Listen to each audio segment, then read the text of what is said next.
who said there's a complicitness here when you give someone the opportunity to broadcast their actions live with, I didn't want to, miss up her words here by saying there's little recourse, but there's a powerlessness in the recourse.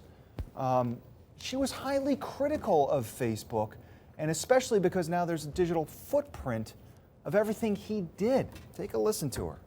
Once the content has been up there, they'll put warnings on it, right? Graphic user warning, graphic content warnings, but you can't do that with live stream. And so that's why for a long time now, I've been advocating for age limitations on live streaming because of the reliance on end users. I think Facebook and essentially the public need to start saying, hey, Facebook, maybe we should be putting like a live delay for users who are under 18, and that you just have to be very careful, but there's not much you can do to expose yourself to a feed that just kind of pops up from an end user.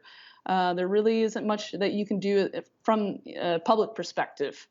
So you have to know, you kind of know what your kids are on and watching, but there's only so much you can do because there really isn't much governance on these platforms. There's an incredible amount of risk. They have reporting mechanisms in place. You can hit report content, but the users aren't trained on really how this works. It takes several steps to go through. So I actually go through trainings with my students in the wake of the assault that happened in Chicago, and I had emergency training in my class because I was like, I want to remind everyone that you can still call 911.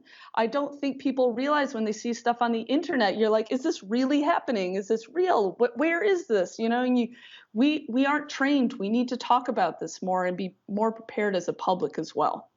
Well, she's